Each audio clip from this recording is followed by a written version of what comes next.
ಕೇಳಿದ್ದಾರೆ ಬಿಟ್ಕೊಡ್ತೀರಾ ಅಂತ ಅವ್ರಿಗೆ ನೀವು ಕೇಳಬೇಕು, ನನಗೆ ಕೇಳಿದ್ರೆ ಸಚಿವ ಸಂಪುಟದಲ್ಲಿ ಇದ್ದೀರಲ್ಲ ಸರ್, ಯಾರು ಬಿಟ್ಕೊಡೋಕೆ ಹೋಗ್ತಾರೆ ನಡೀರಿ, ಅವ್ರು ಕೇಳಿದ ಕ್ಷಣಕ್ಕೆ ಬಿಡೋಕ್ಕಾಗ್ತಿದ್ದ. ಈಗ ಅವ್ರ ಸ್ವಾಮಿಗಳ ಜಾಗ ಬಿಟ್ಕೊಡ್ಲಪ್ಪ ನನಗೆ, ನಾನೇ ಸ್ವಾಮಿ ಆಗ್ಬಿಡ್ತೀನಿ, ಬಿಟ್ಕೊಡ್ತಾರೆ ಕೇಳಿ.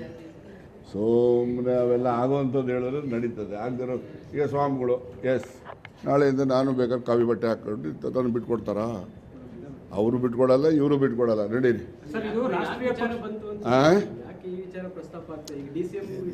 ಈಗ ಯಾರ್ಯಾರ ತಲೆಯಲ್ಲಿ ಏನೇನಿದೆಯೋ ಗೊತ್ತಿಲ್ಲ, ನಮ್ಮ ತಲೆಯಲ್ಲಿ ಏನಿತ್ತು ಅದನ್ನು ಹೇಳಿದ್ದೀವಿ. ಅದರಿಂದ ಅವರು ಸ್ವಾಮಿಗಳು ಯಾವ ಉದ್ದೇಶದಿಂದ ಹೇಳಿದ್ದಾರೆ ಅಂತಲೂ ಗೊತ್ತಿಲ್ಲ. ಕೂಡ ವಾಕ್ ಸ್ವಾತಂತ್ರ್ಯ ಇದೆ, ಅದು ತಪ್ಪು ಸರಿ ಅಂತಕ್ಕಂಥದ್ದನ್ನು ನಾನು ಯಾಕೆ ವ್ಯಾಖ್ಯಾನ ಮಾಡೋಕ್ಕೆ ಹೋಗಲಿ?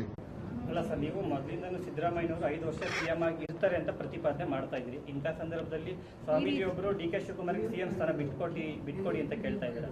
ಕೇಳಿದ್ದಾರೆ ಅಂದ್ರೆ ಅವರು ಯಾವ ಅರ್ಥದಲ್ಲಿ ಹೇಳಿದ್ದಾರೆ ಅಂತ ನನಗೆ ಗೊತ್ತಿಲ್ಲಪ್ಪ. ಸರ್, ಬಹಿರಂಗ ವೇದಿಕೆಯಲ್ಲಿ ಕಾರ್ಯಕ್ರಮಗಳಲ್ಲಿ ಈ ರೀತಿ ಸಿಎಂ ಇದ್ದಂಥ ಸಂದರ್ಭದಲ್ಲಿ ಸಿಎಂ ಸ್ಥಾನ ಬಿಟ್ಕೊಂಡು ಕೊಡಿ, ಆಯಿತು ಬಿಟ್ಕೊಂಡು ಕೊಡಿ ಅಂತ ಅವ್ರಿಗೆ ಕೇಳಿದ್ದಾರೆ. ಪ್ರಜಾಪ್ರಭುತ್ವದಲ್ಲಿ ವಾಕ್ ಸ್ವಾತಂತ್ರ್ಯ ಇದೆ, ಅವ್ರು ಹೇಳಿರ್ತಕ್ಕಂಥದ್ದು ಸರಿ ತಪ್ಪು ಅನ್ನೋದನ್ನು ನಾನು ವ್ಯಾಖ್ಯಾನ ಮಾಡೋಕ್ಕೆ ಹೋಗೋದಿಲ್ಲ. ಯಾರೋ ಒಂದು ಉದಾಹರಣೆ ದೇಶದಲ್ಲಿ ಎಲ್ಲನ ಇದೆಯಾ? ಅಧಿಕಾರ ಬಿಟ್ಟು ಇನ್ನೊಬ್ಬರು ಬಾರಪ್ಪ ಕೂತ್ಕೊಂತ ಹೇಳಿದಂಥದ್ದು ಯಾವುದನ್ನ ಒಂದೇ ಒಂದು ದೇಶದಲ್ಲಿ ಒಂದು ಉದಾಹರಣೆ ಇದ್ದರೆ ಹೇಳಿ. ನೋಡಿ ಅಂತ ದೊಡ್ಡ ಇದು ನೋಡಿ, ಅದರಲ್ಲಿ ನೋಡಿದ್ರೆ ಸೋನಿಯಾ ಗಾಂಧಿ ಒಬ್ಬರೇನೆ ನಾನು ಪ್ರಧಾನಮಂತ್ರಿ ಬೇಡ ಅಂತೇಳಿ ಮನಮೋಹನ್ ಸಿಂಗ್ ಮಾಡಿದ್ದಂತ. ಅದರಿಂದ ಬೇರೆ ಯಾರು ಬಿಟ್ಕೊಟ್ರು ಸಿಎಂ ಸ್ಥಾನದ್ದು ನೀವು ಕೂಡ ಹೇಳ್ತಾ ಇದ್ದೀರಾ, ಆ ಸಂದರ್ಭದಲ್ಲಿ ಸಿಎಂ ಸ್ಥಾನದ್ದು ಅನ್ನುವಂಥದ್ದು ಎಲ್ಲೊಂದು ಕಡೆ ಸಿಎಂ ಸ್ಥಾನ ಈಗ ಖಾಲಿ ಇಲ್ಲ ಭರ್ತಿ ಮಾಡೋಕ್ಕೆ.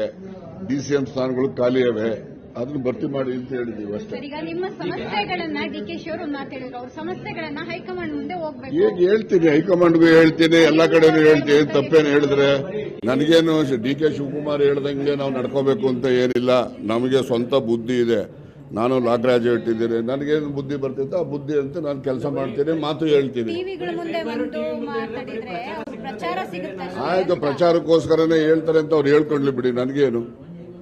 ನನಗೀಗ ನಾನೇ ನಿಮ್ಮನ್ನು ಹುಡ್ಕೊಂಬಂದಿಲ್ಲ, ನೀವೇ ಬಂದಿದ್ದೀರಿ. ನೀವು ಬಂದಾಗ ನನ್ನ ಮನಸ್ಸಲ್ಲಿ ಏನು ಭಾವನೆ ಇದೆ ಹೇಳಿದ್ದೀನಿ. ಅದು ತಪ್ಪು ಸರಿ ಅಂತಕ್ಕಂಥದ್ದನ್ನು ಅವ್ರು ಯಾವ ರೀತಿ ಬೇಕಾದ್ರೂ ಅರ್ಥ ಮಾಡ್ಕೊಂಡ್ರಿ, ನಂದೇನು ಅಡ್ಡಿ ಇಲ್ಲ.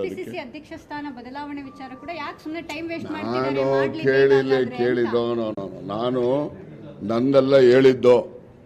ನಾನು ಸಿದ್ದರಾಮಯ್ಯನವರು ಮುಖ್ಯಮಂತ್ರಿಯ ಅವರ ಆಯ್ಕೆ ಸಂದರ್ಭದಲ್ಲಿ ಹೈಕಮಾಂಡ್ನ KC ವೇಣುಗೋಪಾಲ್ ಹೇಳಿದ್ದು. ಏನು ಹೇಳಿದ್ರು? ಮೊದಲನೇದು, Siddaramaiah will be the chief minister of Karnataka, DK Shivakumar will be the lone DCM. And then third point ಏನು ಹೇಳಿದ್ರು? Next parliament up to the next parliament elections he will be continue as the president ಅಂತ ಹೇಳಿದ್ರು. 3 ಅಷ್ಟೇ ಅವ್ರು ಹೇಳಿದ್ದನ್ನು ಅವ್ರಿಗೆ ನೆನಪಿಸಿದ್ದೀನಿ, ನಂದೇನಲ್ಲ ಅದು. ಯಾಕೆ ಟೈಮ್ ವೇಸ್ಟ್ ಮಾಡ್ತಿದ್ದಾರೆ, ಆದಷ್ಟು ಬೇಗ ಅದನ್ನು ಮಾಡಕ್ಕೆ ಹೇಳಿ ಅಂತ ಹೇಳ್ತಿದ್ದಾರೆ ಸರ್. ಯಾರು ಮಾಡಲಿ, ಮಾಡಬೇಕು. ಯಾರೇ ಹೇಳಿದ್ರು ಏನಂತ? KPCC ಅಧ್ಯಕ್ಷ ಸ್ಥಾನ ಮಾಡಿಬಿಡ್ಲಿ, ಯಾಕೆ ಟೈಮ್ ವೇಸ್ಟ್ ಮಾಡ್ತಿದ್ದಾರೆ ಈಗ ಮತ್ತೆ ಸುಮ್ಮನೆ ಹೇಳ್ಕೊಂಡು ಓಡಾಡ್ಕೊಂಡು ಅಂತ.